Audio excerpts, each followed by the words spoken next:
I understand that you come from the neighboring country of Mali. In fact, I was told that your mother comes from a very interesting part of the country of Mali. Can you tell us about it? Yes, my mother is from Timbuktu. In fact, when I was young, she took me there to visit her family.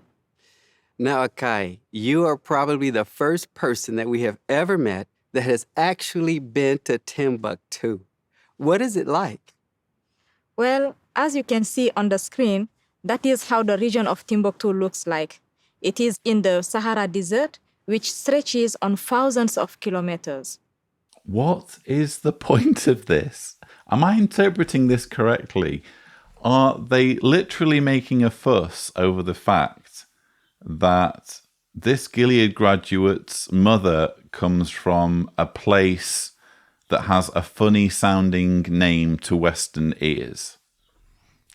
That's what this sounds like to me. How is it relevant that this student's mother comes from Timbuktu?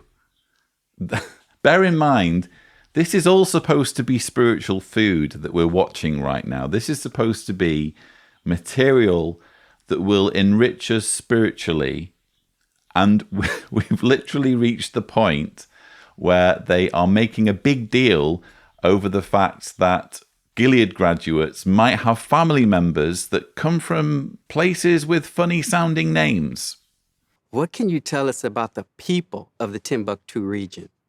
The people there live a nomadic lifestyle and are nearly all Muslims. Actually, both my two parents are from a Muslim background. Now, that's quite interesting.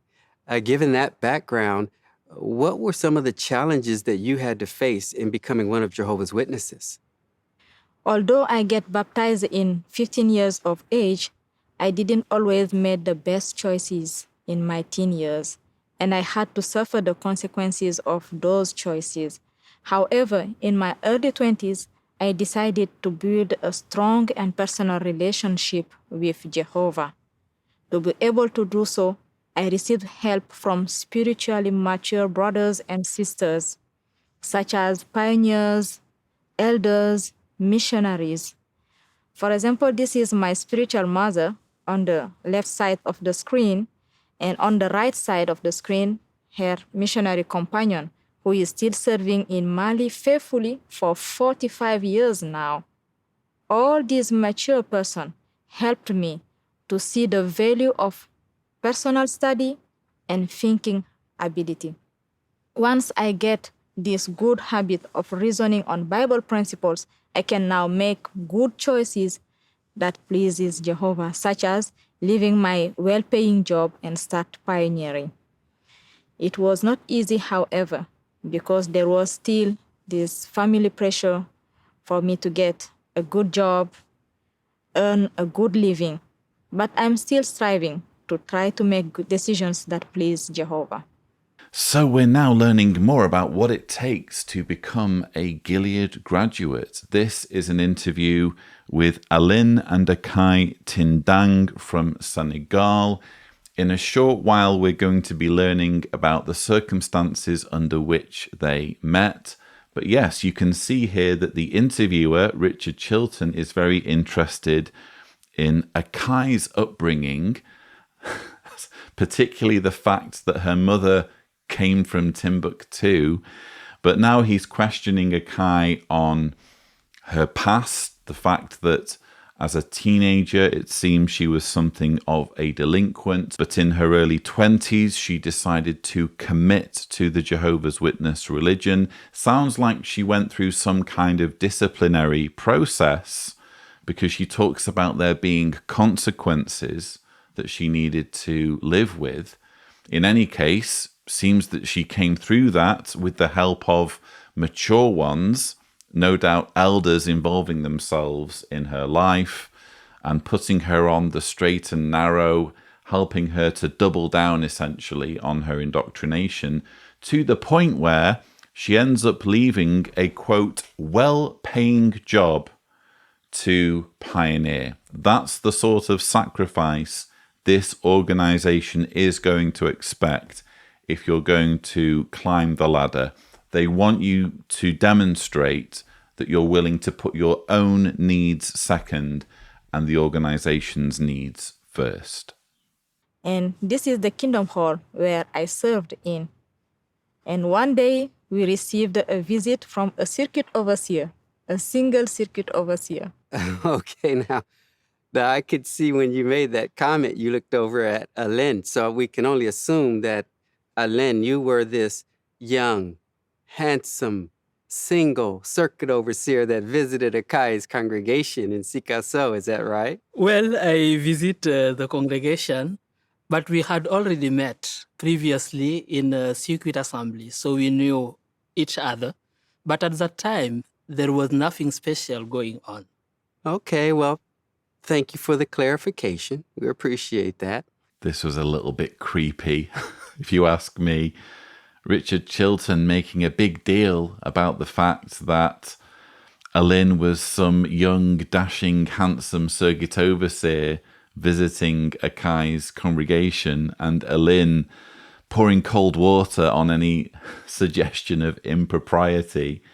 But yeah, it's understandable, I suppose. Alain will have been precisely the sort of young man that Akai, as a pioneer, will have been expected to look for in terms of pursuing a relationship, getting married, and reaching out for precisely what this whole thing is about. Something like Gilead, reaching out for privileges that will make her of more use to the organization, even though, as a woman, Akai isn't allowed to do any teaching, isn't allowed to express her own opinions.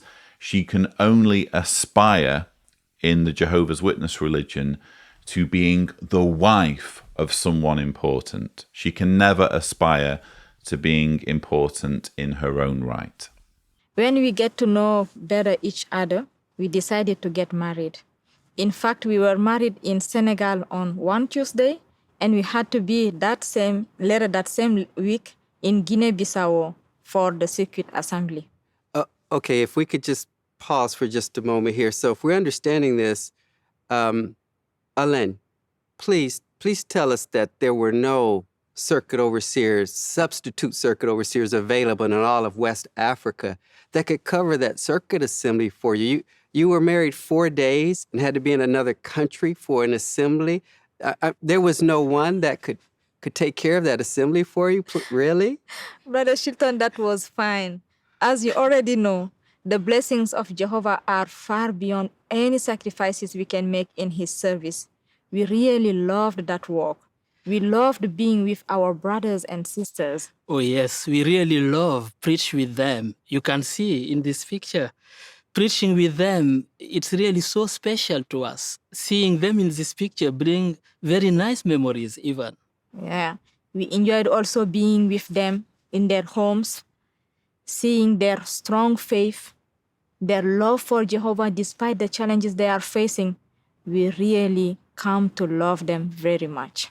Well, just taking a look at your happy smiles on that picture there, we could see that you not only loved the work, but you loved the people that you were serving. Again, all we're really learning is that sacrifice is required if you want to make it in Jehovah's organization. This is a couple that were essentially expected to spend their honeymoon doing the work expected of them as circuit overseer and circuit overseer's wife. They didn't even get that time to themselves. Within 4 days of being married, they had to be in the thick of it, doing the work that was expected of them by this group. Yes, they wax lyrical about it all and how wonderful it was and how they don't have any regrets. But for me, that all seemed a little bit forced. They were saying what they were expected to say. Of course, they're not going to say on the inside story at the 149th Gilead graduation. Actually, we kind of regret doing that. We would have liked to have had a proper honeymoon, if you don't mind. They're always going to say, oh no, we would do it all again. The blessings of Jehovah, that's what makes rich. Abandoning our honeymoon was totally the right call, and we do it all over again. Now, from our previous discussions, it became very clear to me how much you both love and appreciate the young people that are in our organization. From your personal observations, what would you say were the things that you saw as key elements to their achieving spiritual success from your own observations? What I have observed is that young ones who make the truth their own, who keep their spiritual routines to be able to continue building spiritual personal relationship with Jehovah, those who continue to be associating with spiritual mature brothers who can help them keep their focus, are those who are more successful in their Christian course of life. I really pray, Jehovah, that all our young ones may have the same experience, that they may test and see that Jehovah is good, as mentioned in Psalm 34, verse 8. If they do, they can see that Jehovah is able to open for them doors where they think that there is no door to be opened, and that will lead them to a long and satisfying life without any regrets. Oh, those are some beautiful comments. Thank you very much for that, Akai. It's all so forced, isn't it? There's nothing natural about this conversation. You even wonder whether Alin and Akai are just reading off an auto cue, at least at times during this conversation. But they really don't miss an opportunity to be manipulative and culty, do they, in the inside story? Or in this 149th Gilead graduation, it's all about reminding the millions of Jehovah's Witnesses who will be watching this program that the same is expected of them. The same dedication, the same sacrifice is expected of them, to the extent where they are singling out young ones, as Stephen Lett likes to put it.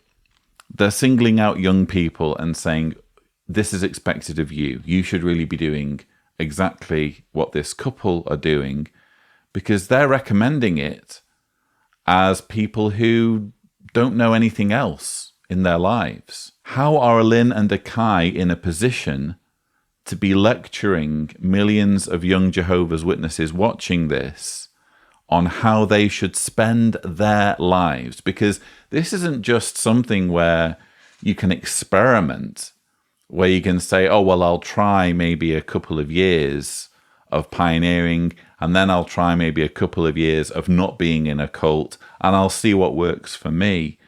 You have to be all in on this. Once you're dedicated and baptized as a young Jehovah's Witness, that's it. You have to take the religion seriously.